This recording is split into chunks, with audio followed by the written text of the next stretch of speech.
นั้นเป็นแสงทองส่องใจเรียวร้องถึงวันข้ามเจ้า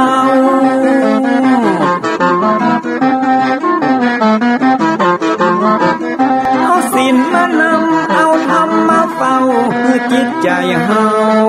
จุ่มเย็นฝ่าฟันทุกเห็นต่อไปไปหน้า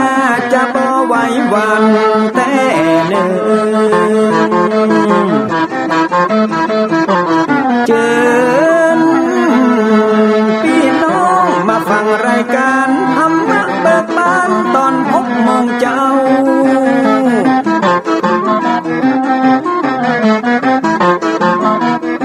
ฟังธรรมปืนเมืองอันเป็นแบบเบาท่านพระครูวิสิทธิ์ศิลาภรณ์ตั้งใจเจ้าคณะตำบลป่าแดดนอนในเจ้าอาวาสวัดวังสิ่งคำตนนี้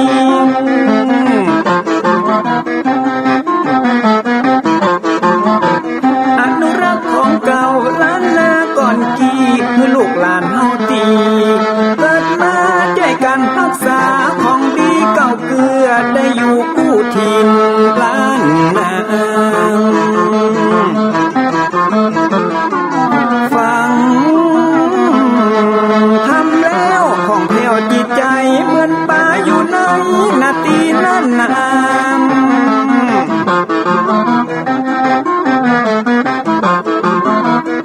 เหมือนไม้สลีอันมีไม้กำเหมือนเสืออยู่ธรรมดงดอยคุณเขาสุขของมนุษย์ยิ่งใจหมู่เฮาสุขที่ได้เอาธรรมะห่มตุ่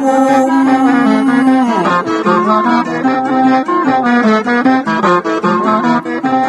ใจคนใดมีธรรมห่อหุ้มใจคนนั้นจุ่ม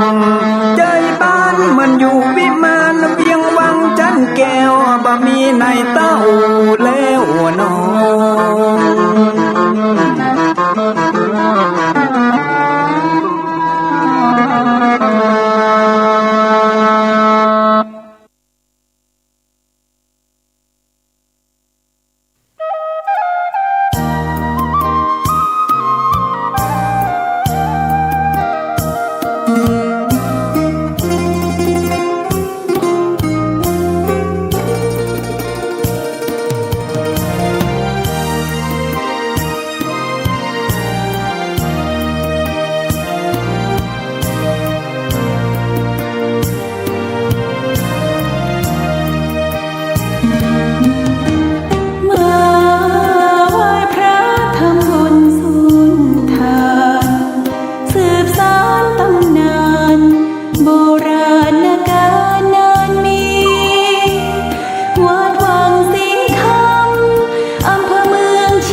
ก็ขอยกมือ10 นิ้วกราบนอบน้อมอย่างพระติรัตนแก้วเจ้าตั้ง3 ประการ อันมีพระพุทธพระธรรมพระสงฆ์อันเป็นสรณะที่เปิ่งตีเคารพนับถืออันสูงสุดในชีวิตกราบคารวะแด่ไตรไวยสาปารมีธรรมพระมหาเถรานุเถระเจ้าคณะพระสังฆาธิการภิกขุสงฆ์สามเณรจุตนจุองค์ด้วยความเคารพ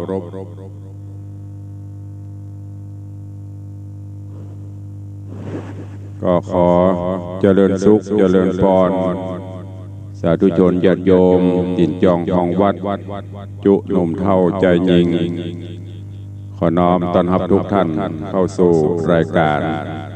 มรดกธรรมกำเมืองทางสถานีวิทยุ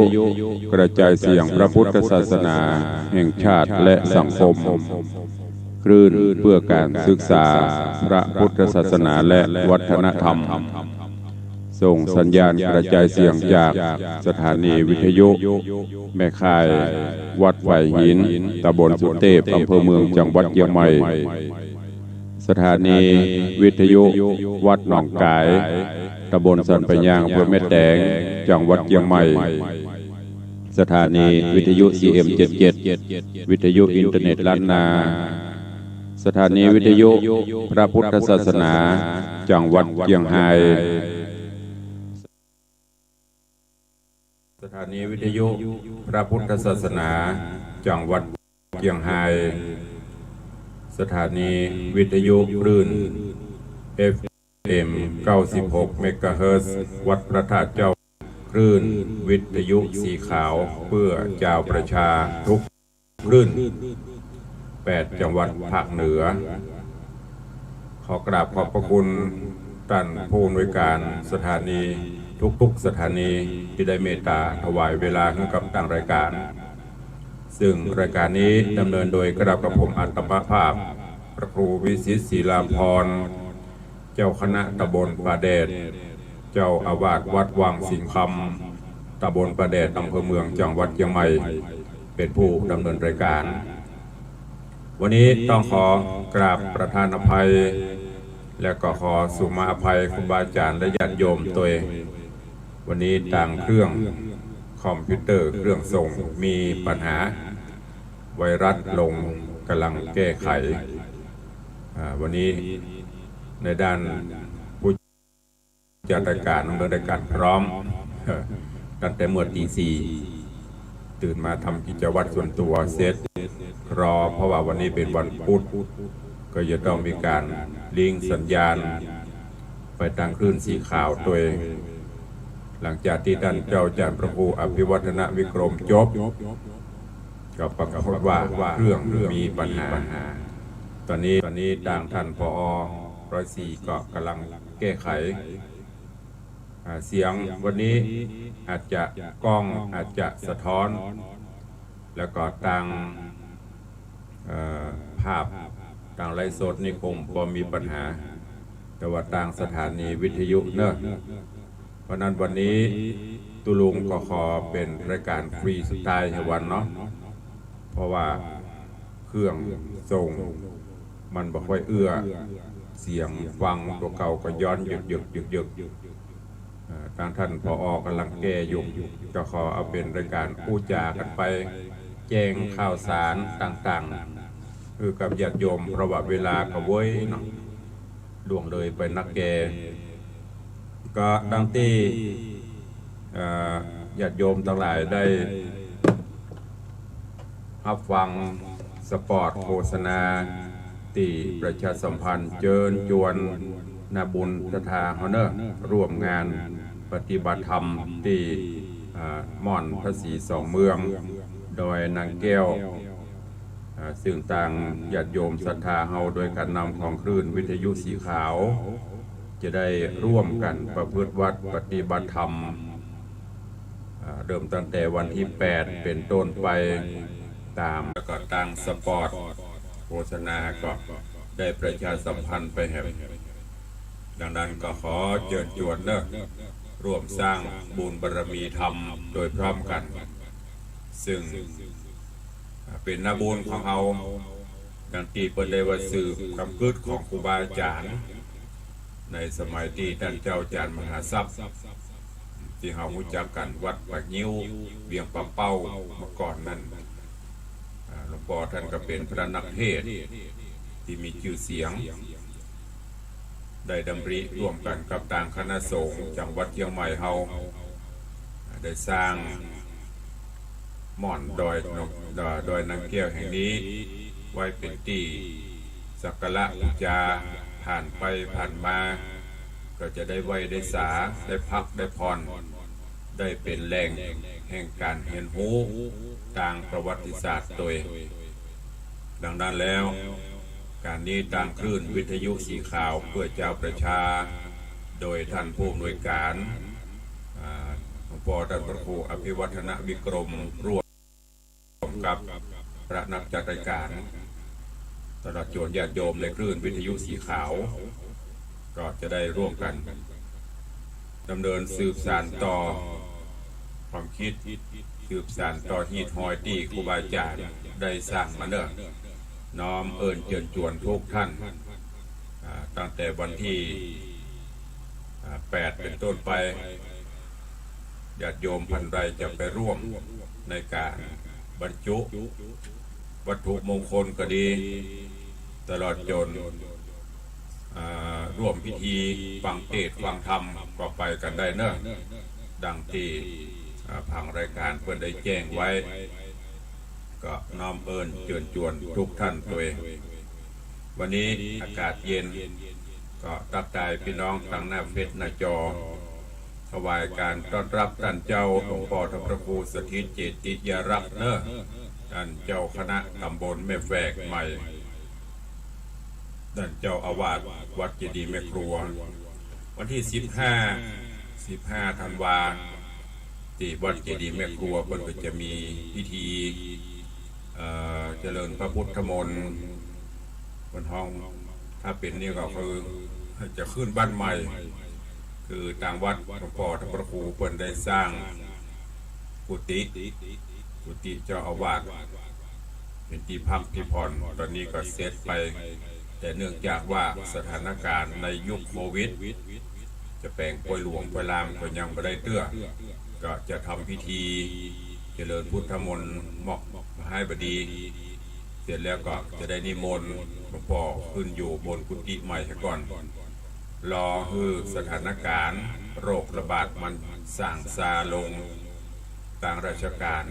เปิดคือได้จัดกิจกรรมอย่างได้พ้องก็จะมีงานเฉลิมฉลองกันบรรลุนะกระลวดประชาสัมพันธ์แจ้งพี่น้องศรัทธาเจดีย์แม่ครัวเนอะทุกหมู่บ้านวันที่15ตะวันนี้ก็ได้รับนิมนต์ไปร่วมงานตัวตุลุงก็จะขึ้นไปห่วงไปฉันเพลตัวไปเอี่ยวเงินไม้พ้นตัวก็แจ้งเชิญชวนทุกท่านเนอะไปร่วมงานตัวเจริญพรยมพี่อัญชลีคำกิตติแล้วก็ทุกพี่เอ็มกำลังรับชมรับฟังอยู่ยายเพลินเพื่อนเกษตรกราบไหว้สาเจ้าสาธุเจริญพรขอเจริญพรคุณโยมจรัญสุนทาแม่โจ้โดยแต่พระผาหลวงเนอะเขาชมอยู่ยมพี่อัญชลีบอกว่าสาธุเจ้าแล้วก็เจริญพรโยมพ่อเลี้ยงธนวัฒน์โยมแม่เลี้ยงพักพิชาสุขสิงคำกราบไหว้สาครับไหว้สาเจ้าเงียบเจ้าลมหนาวมาแล้วมันจะเปิดเพลงม่วนๆให้ฟังวันนี้เข้ากูเกิลก็ไม่ได้กูได้ก็ไม่ได้สักอย่างพอเข้าไปแบบเดี๋ยวเสร็จนี่เมื่อไงนี่คงจะต้องดำเนินการแก้ไขทำไม่ได้ก็เปลี่ยนทำไม่ได้ก็โลกเดี๋ยวพ่อเลี้ยงคือจัดการคือเพราะว่าคอมกับใจเมินใจโน้ตบุ๊กสำหรับทางถ่ายทอดสดมีปัญหาตามเครื่องส่งเอาให้หมดเป็นไปตามการเวลาของมันเนี่ยถ้ามันรู้มากรรมก็ไม่ได้ฟังก็ดีผู้ดำเนินรายการก็บ่ม่วนเพราะว่าเวลาเราจะจัดอย่างไปถ้ามันมีปัญหามีอุปสรรคแล้วมันบ่ม่วนก็เดี๋ยวจะลองแก้ไขถ้ามันแก้ไม่ได้ก็ต้องลบเปลี่ยนใหม่ ก็เลี้ยงบอกว่าลมหนาวมาละเนี่ยมันจะเปิดเพลงหนาวลมหนาวเขาฟังไม่ได้เปิดละ มันเข้าไปได้มันเปิดไปได้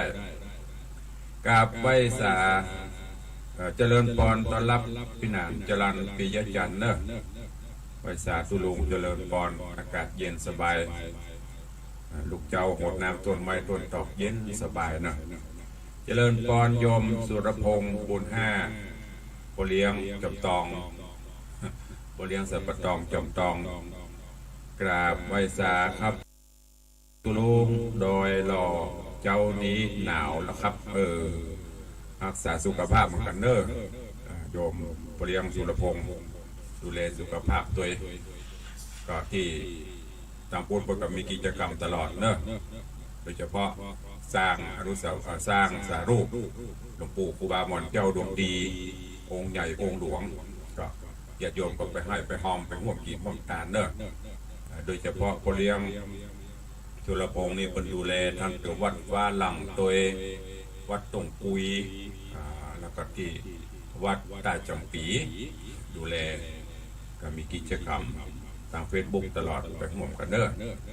วันนี้อย่างที่ลุงบอกเนอะฟรีสไตล์ตักทายกันไปอู้กันไปใครจะอู้ทางโทรศัพท์ก็โทรเข้ามาได้ตลอดที่ตุลุงอู้เนอะวันนี้ของดเทศแถววันเพราะว่าเครื่องส่งไม่เอื้อตลอดจนพี่น้องที่ฟังจากคลื่นสีขาวฟังจากที่ในจังหวัดใดโทรศัพท์เข้ามาร่วมอู้กันได้เนอะตุลุงก็จะตักไปตั้งหน้าเฟซก่อนบทตั้งพี่น้องตามฟังตามบ้านก็เข้ามาตักมาต่อกันได้วันนี้เขาฟังทำกันมาตลอดเนาะวันนี้มันได้ฟังสักวันคงเป็นอย่างเวลาอู้จากับพี่น้องศรัทธาครูบาอาจารย์โทรศัพท์เข้ามาร่วมกันได้ด้วยเจริญพรยมปีจัญญาฟองซักวันนั้นเอาปัจจัยมาฝากได้รับไว้เรียบร้อยแล้วเด้อขออนุโมทนาขอบคุณตัวเองโยมลักษณะเกดีสาธุเจ้าพระครูเจริญพรเด้อถวายการต้อนรับท่านเจ้าพระครูสิริวชิโรภาสคอปเตอร์สมบูรณ์คอปเตอร์ครับเปลี่ยนเป็นปลาครับให้ได้ดีกันแห่งวัดสันหันป่าม่วงสันป่าฝ้ายนิคมอุตสาหกรรมท่านพระครูบอกว่าซื้อใหม่เลยในวังโรยอยู่แล้วสาธุอย่างนี้พูดได้พอเลี้ยง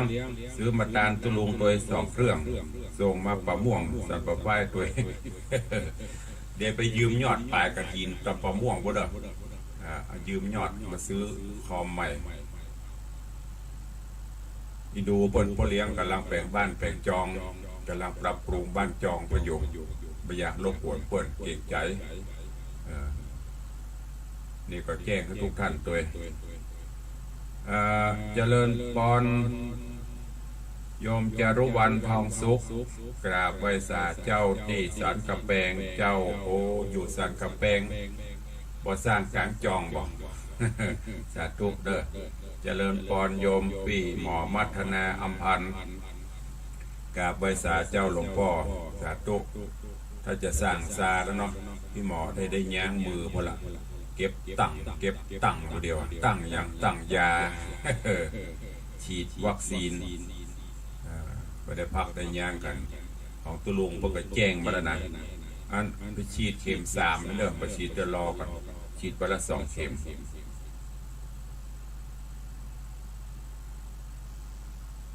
แต่อย่างคนว่านั่งกินหมูปะกินจางกินหมูมันก็ลำกระโดดมันตึงกุ้มก่อยเปลี่ยนไปก็อันนี้เป็นหน้าจอเนอะเข้ามาชมทางเฟซบุ๊กเป็นไลน์ทางวิทยุดักปิ้งวิทยุออกกล่องคอยฟังตาใดบ้านเรื่องเนอะญาติโยมศรัทธาเขาจะไปละไปลืมวันที่9ธันวาคมวันที่9 มกราคมเนอะปีใหม่ก้าวหน้าเจิญจวนร่วมงานทำบุญสถานีวิทยุคลื่น 104.50 เมกะเฮิรตซ์วัดไหวหินเนอะก็จะมีพิธีเจริญพุทธมนต์แล้วก็มีพิธีทำบุญถวายทานพระป่าเพื่อที่จะร่วมในการ บำรุงสถานีคลื่น 104.50 ของเราก็ขอบคุณทางโยมพ่อเลี้ยงธนวัฒน์แม่เลี้ยงท่านพิชาร่วมบริจาคปัจจัยการเตะการทำทุลุงโดย1,000แล้วก็ห่วมบำรุงสถานีแห่ง1,000โยมแม่จันดีวิสุทธินันท์ร่วมถวายบูชากันเตะ500ตลอดจนร่วมบำรุงสถานี500แล้วก็มีโยมแม่ประณีพยัคฆ์ไคหพลบ้านหนองแต้นก็ร่วมโมทนาบุญบูชากันเตะทุลุง500บำรุงสถานี500โยมแม่จันเพนคำโพธาตำนักแม่เฮียร่วมบริจาคบำรุงสถานี500แล้วก็มีป้าหมอบงสว่างแม่หมอพิมพันธ์การจนกมลคลินิกหมอวงสันประคอยร่วมบริจาค1,000 บาทคุณโยมจอมคำแสงบุญบ้านสันหนองจันครึ่งเม็ดแจ่มยังไม่ร่วมทำบุญกันเตะ200ถวายกันน้ำกับไฟวัดแห่ง200ขอบคุณตัวเองนี่ก็เป็นผู้ใจบุญใจกุศลใครจะห่วมผ่านทางรายการตุลุงก็ได้เนอะในด้านของการทำบุญสถานีร่วมบริจาคปัจจัยครั้งก่อนเราร่วมกันในคลื่น96ตอนนี้ก็คลื่น104ที่เราฟังกันถึงวันเนอะแม้แต่ตุลุงเป็นองค์เตศตุลุงก็ต้องร่วมโมทนาบุญช่วยเปิ้ลดังนั้นก็เชิญชวนทุกท่านวันนี้อย่างตังวิทยุดับปิ้งใครฟังอยู่ที่ไหนตังใดพ้องสายแรกเข้ามาสักสายชื่นใจยำเจ้า081-783-6540ใครฟังอยู่ที่ไหนตังใดพ้องแจ้งเข้ามาตังวิทยุออกกระบอกเจริญปอนเด้อพี่ไอ้ดำรงมูลศรีก็เข้ามาชมมาฟังแดนปออุ้ยหมอนเด้อปออุ้ยมีกับแม่ลูกหลานฟังกุลุงเพื่อได้ละกันขอบคุณตัวที่ได้มาร่วมบุญกับหินด้วยกันเนื้อพี่ไอ้ดำรงและครอบครัวเนื้อเจริญปอนพ่อเลี้ยงวันนี้มาพิเศษเนาะฟังเสียงมันย้อนเยือกอยากเสียงแอคโคดีขันโตน้ำปึงเนี่ยนะก็นั่นน่ะพระครูว่าแต่ปะฝ้ายว่าบอกพ่อเลี้ยงฮั่นเดียวอยู่เพิ่นกำลังแต่งบ้านอยู่อีกพ่อเลี้ยงแบบทำป้ายป้ายพอแต่เราแหละไม่นั่นว่านั่นน่ะพอกำลังแก้นี่มาหมับเมียบๆหยับๆเย็บๆไปแล้วเด้อขอบคุณหมอเป็นเรื่องไว้สาธุอนุโมทนาดังอยู่วิทยุแต่เสียงมันบ่ม่วนมันหยุกๆยักครับขอบคุณเด้อก็นั่นมันเป็นแอคโคมันบ่ม่วนเดี๋ยวกันลักแก้ถ้ามันไม่ได้จะไหลน้ำปิงไปลงไหลน้ำปิงประสานกับไฟบ่ล่ะสิ่งนี้เกิดได้รู้เข้ามาห้องเลยไว้แต่สาธุอนุโมทนาเจริญพรโยมพ่อเลี้ยงกำลังใจเข้ามายำเจ้าขอบคุณบุญรักษาเนอะอยู่ดีมีสุขเอาใครจะอู้ตัวทางโทรศัพท์ก็เข้ามาโยมตูกับไวสาครับผมเจริญพรเนอะสาธุใครจะอู้ตัวตุลุงเข้ามาได้ทางโทรศัพท์0817836540โทรเข้ามาอู้กันได้มาละเด็กหญิงจันคำอันนี้แหมลายนะจะเฮาฮับละลุละกำจดเนอะบุยเนอะเจริญพรนึกว่าถ้ามาดังโลละเราจะกำจดโดยคอมเลยนะ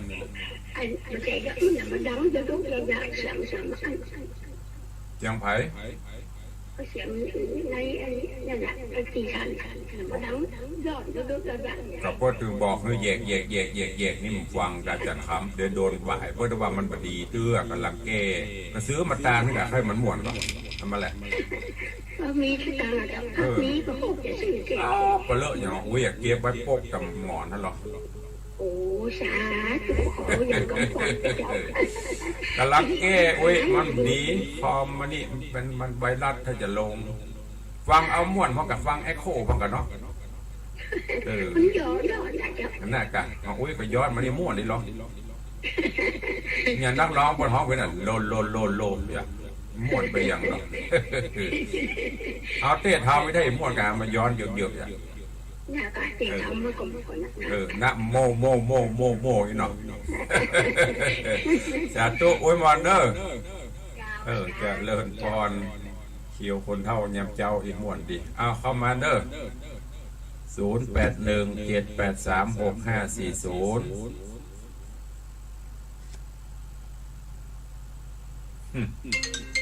เนี่ยนิมนต์ครูบาเพชรสันต่อไฟไปฟังอีแม่อู้มันจะซอไม่ตัวเดี๋ยวก็มาจะมาห้องเพลงก็ฟังเจริญปอนไม่กล้าแต่เราดูแม่จันเรียนใสฟังอยู่ในเจ้ากันเดียวเขาเลี้ยงคนตีจัดเลี้ยงเลยก็ไม่เลี้ยงก็ช่วยพวกไม่เลี้ยงใส่ช่วยพ้องกันจิตใจไปเลี้ยงคนตีจัดเลี้ยงให้จะไปก็ได้คนตีจะทำบุญไปรอบกวนคนเดียวมีฟังตือหมู่ช่วยกันกันคนปัน2 ปันก็ได้หรอกกลางมันเป็นกองเนี้ยคนตีจัดซื้อมันต้องเดือดร้อนเพื่อกันได้ใจของเปิ่นพ่องหมู่เฮาก็ช่วยพ่องฟังตัวกันตือหมู่ช่วยกันได้เลยอย่าปล่อยมันดังอย่างนี้ถ้ามีไฟสื่อว่ามีไฟต้านก็อย่าปล่อยมันดังฟังบ่หมดอย่างเนาะเจริญปอนสาธุอันความดับไปละกะขาลุกปุ๊บเป็นอย่างเหมือนเด้อปิดไปละหันวิทยุดังก็ไปดังโบเอาท่านพอว่าจะได้ถ้ามันจะได้ก็บอกมาเด้อแจ้งเข้ามามันถ้าจะอันนี้ไปหมดละดับแลบแป๊บละหันวิทยุเป็นจะได้พ่องพอคอมันดับปิ้งเอาตาม Facebook เข้ามาได้ใครจะอู้ตัว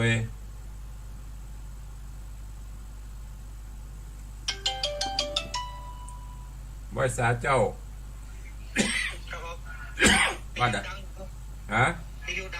วิทยุดังอยู่มาดังได้อย่าคอมมาดังคอมมันดับไปอย่างผมครับจากโน้ตบุ๊กของอาจารย์ครับเอาโน้ตบุ๊กไปกินเนาะครับผมบ่ต้องไปสวนคอมเนาะอร่อยน้ำปิงได้เนาะครับผมเสียงวัดสะท้อนแล้วครับสาธุครับพอแก้ไขพร้อมลูกฟังทางโน้ตบุ๊กใจได้เอาเข้ามาโอ้จะได้เจริญปอนปเลี้ยงบัตรทองนะครับดีนะครับหน้ากะอันตั้งคอมมันดับไปละแล้วกลับใจตั้งโน้ตบุ๊กให้มาออกอีกแล้วเนี่ยโทรศัพท์ก็ออกเลยหน้าตั้งลายดิ่งเดี๋ยวถ้ามันดีเนี่ยแห้งลอยน้ำปิงเนาะลอยน้ำปิงเลยถ้ามันดีแปลกลอยน้ำปิงทุกนั่นน่ะถ้ามันบดีอย่าหอมไม่อุ้ยแหมเครื่องลอยน้ำปิงตัวก่อนนี่สาธุอ้าวเจริญปอน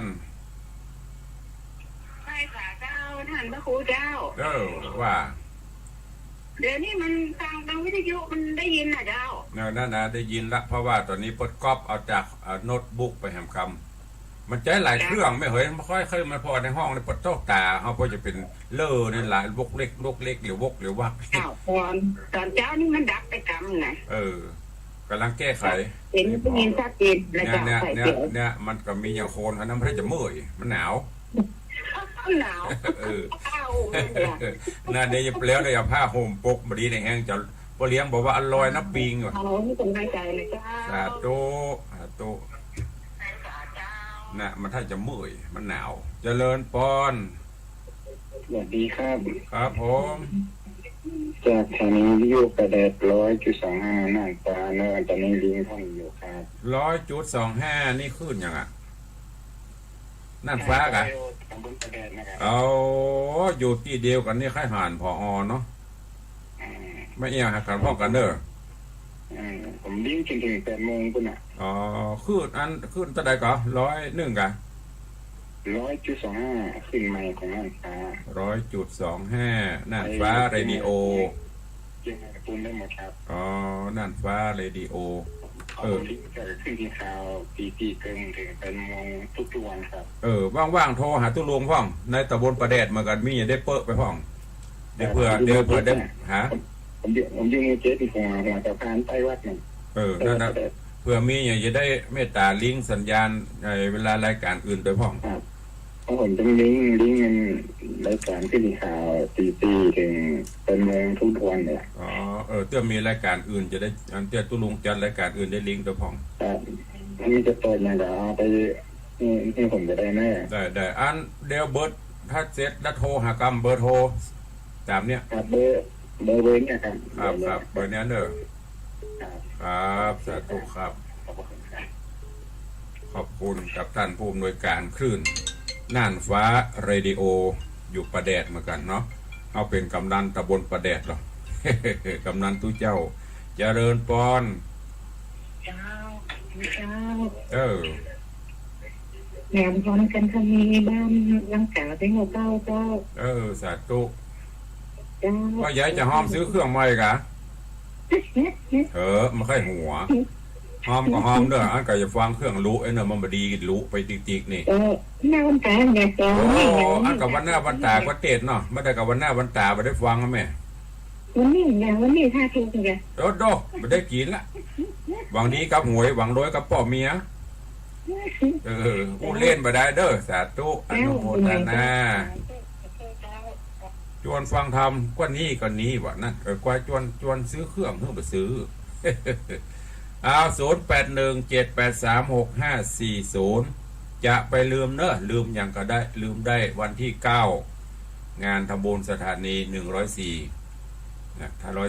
104เปิดทำบุญก็ไปช่วยกัน แล้วก็วันที่8ถึง12ที่ดอยนางแก้วม่อนพระศรีสองเมืองเนอะเจริญปอนพ่อหลวงบิน ครับไว้จ่าครับโอ้ครับ ครับตัดเด่นเลย สาธุมันกำลังแก้ไขสาธุอนุโมทนาเนอะสาธุไปจ่า พ่อหลวงบินเวียงป่าเป้าสัญญาณชัดเจนดี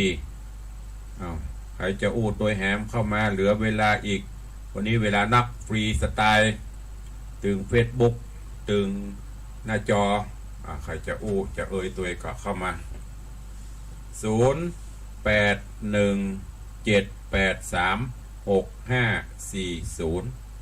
วันใดก็รอถูกหวยวันนี้จะซื้อเครื่องตาล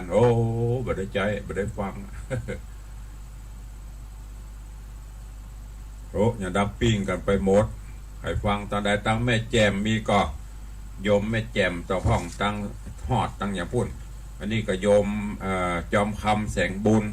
ที่บ้านสันหนองจังครึ่งแม่แจมอุตสาห์มาห่วมบุญกุศลที่วัดเนอะขอบคุณตัวโยมแม่จอมคำแสงบุญ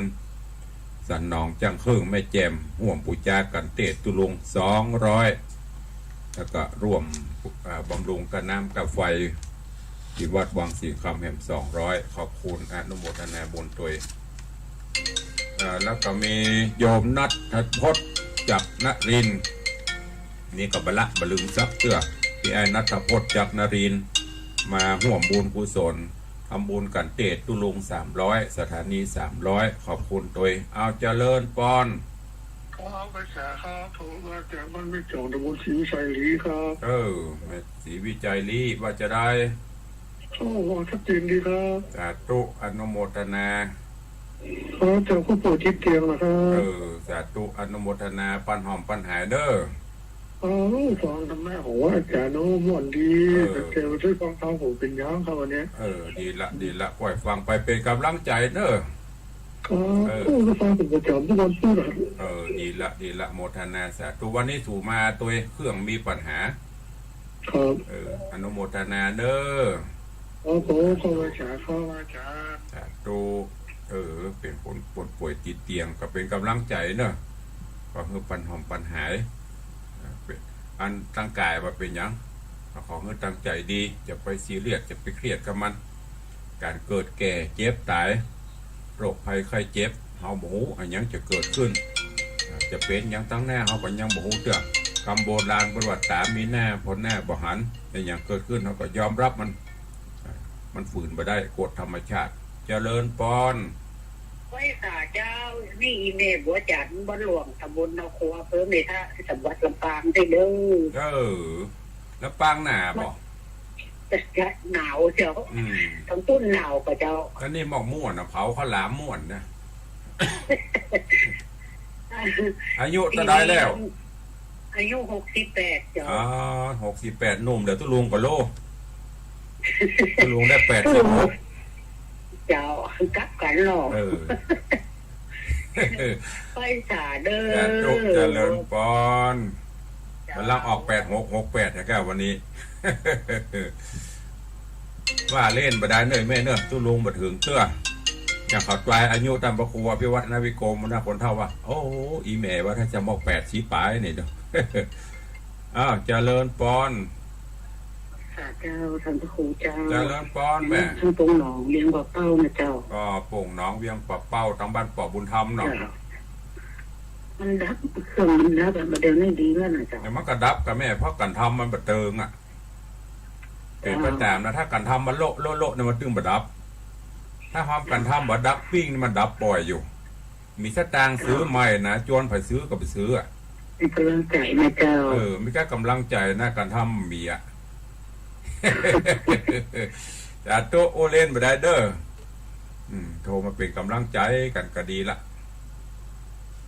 สายต่อไป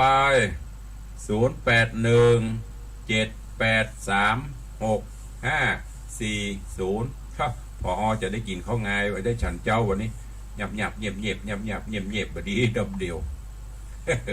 เห็นอีจะต้องไหลน้ำปิงเนาะปล่อยมันอันฆ่าเป็นคนเดียวก่อนพอมันล็อกมันจะหมดเมื่อไหร่หายมาแล้วเนอะขลงมาแล้วเนอะอากาศเย็นเมื่อคืนก็ใส่ถุงเท้าใส่หมวกใส่ถุงมือนอนดูแลสุขภาพกันเถอะเนอะครูบาอาจารย์เขาตัว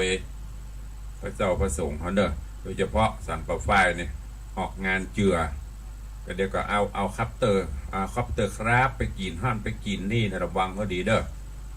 ปัตโตพอเหมือนยักษ์น้อย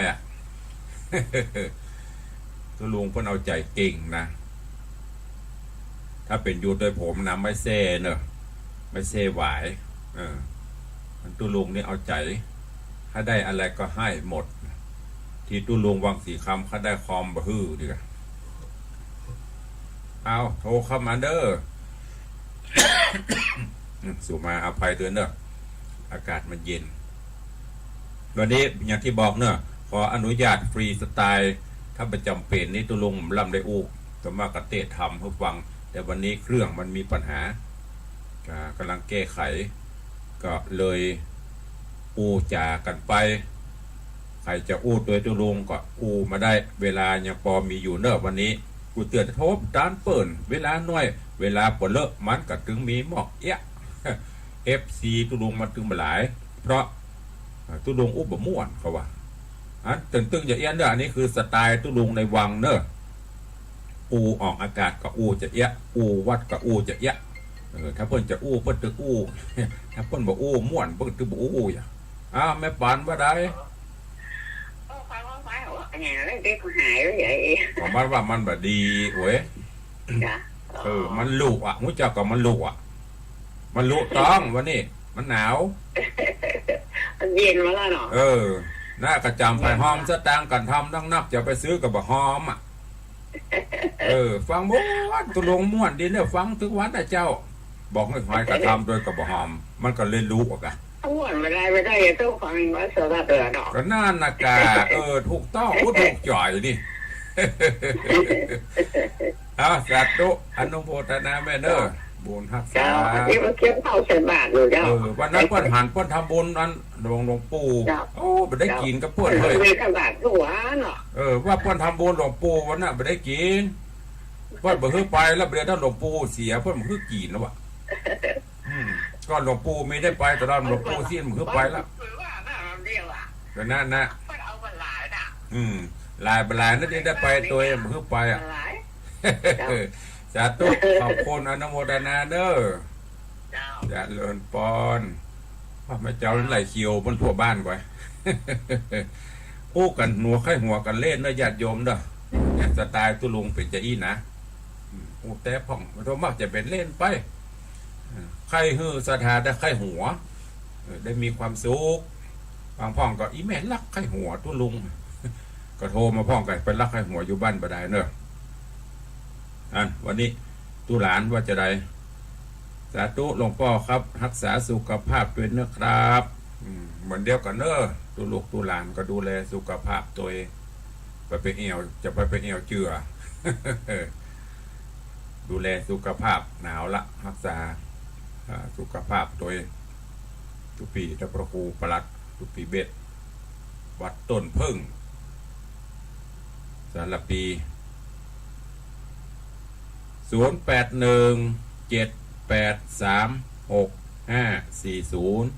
เหลือเวลาอีก10 นาทีดกวันนี้เปิดโอกาสให้เต็มที่ตั้งคลื่นสีขาวเพิ่นกับฟังกันหลายตีดอกมาจากทางลำปางเข้ามาจากที่อื่นเข้ามาขอบคุณทุกเสียงทุกสายเนอะโยมปีแสงล่ากดเอาเนอะปีเนอะแอมบอกกี่วันก็หมดละโยมปีแสงล่าเตียวมาลีช่วงนี้ก็ดูแลสุขภาพกันเพราะว่าอย่างก็โรคระบาดโรคนี้ก็ยังมาอยู่นักอยู่ยังไปทางใดเตื้อสวดมนต์ไล่ก็ได้อันน้ำส้มปล่อยพื้ก็ได้ยังไปเตื้อก็ก่อยสั่งซาไปโอ้ตุเจ้าบ้านนอกทิตะสิโปตันเจ้าวัดร้องยาวหายไปเมินเนอะกำลังเข้ามาชมให้เมาอันนั่งพอแหล่งนั่งเยงพระธาตุปะเนาะ ถวายการต้อนรับทุกปีเนอะดูแลสุขภาพด้วยเนอะช่วงนี้วันนี้พอมาได้ฉันเจ้าละหยับเงียบไปทางใดมันนี่ตะคุมเดียวกันกำลังล้างหน้าเครื่องอยู่ไล่ล้างหมดเอาเข้ามาเด้อ0817836540อยู่ในก็คือเอาศีลธรรมกรรมฐานเด้อเป็นจรณะเป็นที่เปิ่งญาติโยมทั้งหลายเกิดมาเป็นบุญของเฮาที่ได้พบพระพุทธศาสนาคำว่าเป็นบุญเพราะอย่างบ้านเปิ่นเมืองเปิ่นเดือดร้อนกว่าบ้านเฮาเดือดร้อนบ่อีก็ยังพอทนได้คนไทยเฮายังมีน้ำจิตน้ำใจเป็นบุญเป็นกุศลเกื้อหนุนจุนเจือกันอยู่มีอย่างกะตีเขาเปิ่งปะอาศัยช่วยเหลือกันได้ก็ช่วยกันไปอย่างช่วงเนี้ยหลายที่หลายพื้นที่ที่โรคระบาดเข้ามาเปิ่นกับกักตัวกันอยู่บ้านอยู่จองพอเปิ่นกักตัวเฮามีได้ก็ยื่นยอแบ่งปันกันไปเข้าน้ำโภชนะอาหารอันใดที่มันพอจะช่วยกันไปก็สงเคราะห์ช่วยอันเนี้ยคือน้ำใจไมตรีของหมู่เฮาชาวพุทธชาวไทยอยู่ด้วยกันสร้างสันติสุขร่วมกันเจริญปอน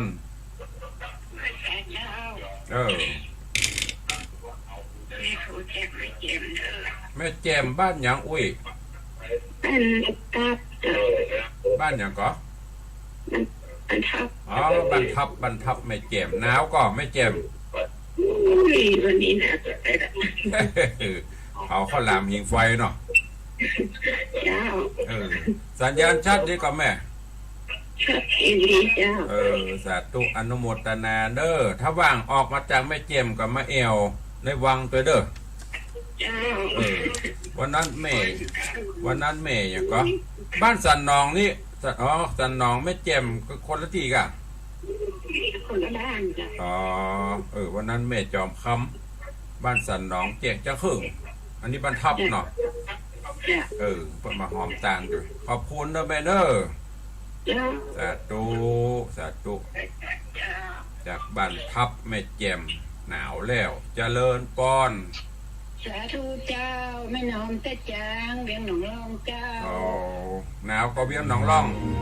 โอ้เย็นวันนี้อ่ะ เออ หนาวก็ไปแล้วเจ้าตะคุ่นกับหนาว ตัวลงอยู่ในห้องนี้บอกอุ่นนะแม่แต่ถ้าออกแล้วนอกมันเนอะ อยู่ในห้องนี้อุ่นกะถ้าออกข้างนอกอะไรเจ้า นั่นแหละกะเป็นกำลังใจเนอะรักษาสุขภาพด้วยเนอะ คุณดีเจ้า ตัวลงอุ้มหวานก่อน ม่วน นึกว่าตัวลงขี้โจมพี่ มาโจมเจ้า สาธุอนุโมทนาเนอะ จ้าสาธุเจ้า เจริญพรจากเวียงหนองล่องโยมปีแสงล่าแก้มมารีบอกว่าขอบคุณถุงยางชีพนะเจ้ามีอย่างก็โทรมานะพี่เนอะอันใดที่ช่วยได้ก็ช่วยกันไปเป็นกำลังใจอดเอาเหมือนกับโป้นละเมื่อกี้วันก็เป็นกำลังใจซึ่งกันและกันชมปีแสงลาแก้วมารีสาธุ0817836540โอ้วันนี้มาทั่วสารทิศพี่น้องตั้งจังครึ่งก็มาตั้งแม่แจ่มก็มาตั้งบ้านทับก็มาตั้งเวียงหนองล่องตั้งดับปูนตั้งลำปางค้างน่านเนอะน่านมาเถอะ เจ้าได้ยินคำพระนันประเสริฐโทรเข้าหาท่านพระครูอาจารย์พระครูอภิวัฒนวิกรมตาเวียงป่าเป้าป้อบุญธรรมก็หายเนอะป้อบุญธรรมฟังหมูเดียวให้ไปทางอื่นจังตุลงระบุตะกี้มีแม่ก็กับพ่อหลวงวินเวียงป่าเป้างั้นป้อนี่หายสิงเหนือหายเสือใต้หาย หนาวกันหมดมันนี่บรรลุกัดลูกขวายใกล้จะหมดเวลาเหลือ5 นาทีสุดท้ายใครยังโกดบัตตันโกดเข้ามา เจริญปอนเด้อโยมพี่พลอยโยมพลอยโยมพิมโยมแม่แสงโปนวันนี้เป็นโยมอุปถัมภ์ฟังตลอดติดตามตลอดเป็นกำลังใจเนอะตั้งเจียงไฮ้ก็ให้หนาวนี่โยมแม่แสงโปนรักษาสุขภาพตัวเนอะดูแลสุขภาพตัวว่างมาเชียงใหม่ก็แวะเข้ามา เด็กหญิงเหรียญทองว่าไว้ตาเจ้าฟังอยู่ในเจ้าม่วนดีเนาะวันนี้หลายลูก มาแล่มาหอมสตางค์ซื้อคอมหวยคอมลุเนี่ยมาได้ยินเนี่ย เจ้ามันม่วนดีมันเตะไอ้โคดีเจ้านั่นน่ะมันขลุกเลื่อนระเบิดเตดมันบ่ม่วน จ้า มาหอมมา20,000แล้วได้ขอได้แดมกึ่งขอพ่อเลี้ยง ขอพ่อเลี้ยงเลย พ่อเลี้ยงอีดูเพิ่นหอมนักไล่เป็นหมู ออกแตนทุกคนได้หมดแล้วเจ้า พ่อเลี้ยงหอมนักละเอาของแม่พ่อง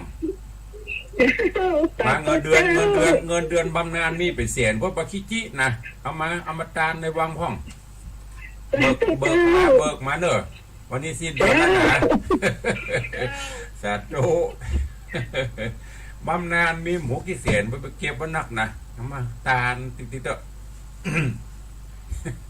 เขี่ยวคนเท่าเสียวเล่นกันไป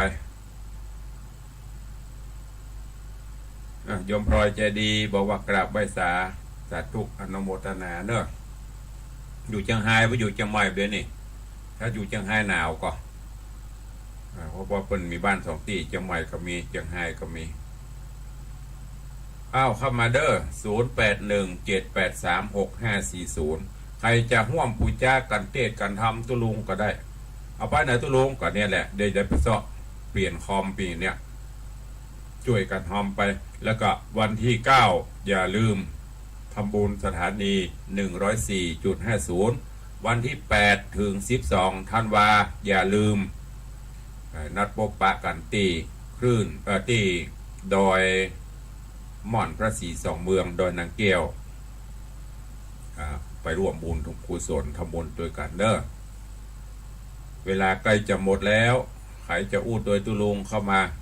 0817836540วันนี้วันโจกวันใจเบิ้นไผจะเป็นเศรษฐีบอกว่าเด้อแล้วแต่บุญของไผของมัน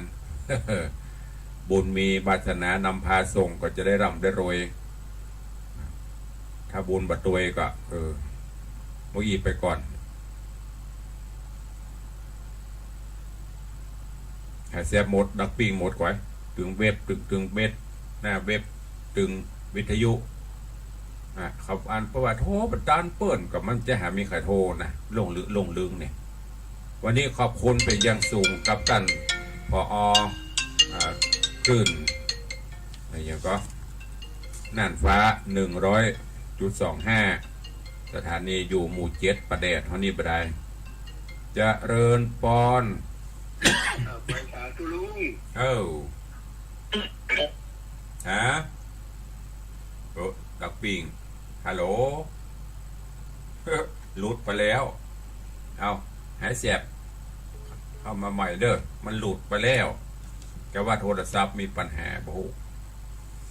พอน่านฟ้าเรดิโอ102.25 พายุโซนประแดดนี่ก็ฟังได้ประแดดในเวียงเชียงใหม่แถวตะกี้ได้ยินเปิ้นแจ้งปุ่นแถวเชียงรายว่าถึงอยู่ก็ขออนุโมทนาเนอะที่ได้ลิงสัญญาณของคลื่นสีขาวคือควบคุมในห้วนในเวียงแต่อยู่แต่ในเวียงนี่มีเปรียบ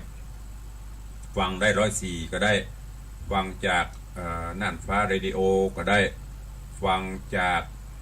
CM77 ก็ได้หลายสถานีจะเปิดเพลงทุกฟังก็เปิดไปได้นี่ใหญ่กับบริษัทอย่างวันนี้มีก็อู้ไปก็7 โมงพอดีเวลาหมดเวลาเนอะขอนำรายการจากทุกท่านไปก่อนเนาะปะกันใหม่ในวันต่อไปวันนี้ขอให้ทุกท่านโรยเฮงเหมือนกันทุกคนเนอะบ่ได้เลยแฮงก็ขอให้2 ตัว 3 ตัว ที่ 3 ที่ 4ก็ได้เพราะรางวัลที่ 1มันมีรางวัลเดียวมันเปลี่ยนไปได้ยากเอารางวัลที่หนักก็เดินทางไปแต่งโหนตะบนใดก็เดี๋ยวกลับปลอดภัยอยู่ดีมีสุขเจริญไปด้วยอายุวันนะสุขะพละเหมือนกันจุตนจุองจุผู้จุคนเนอจัตตาโรธรรมาว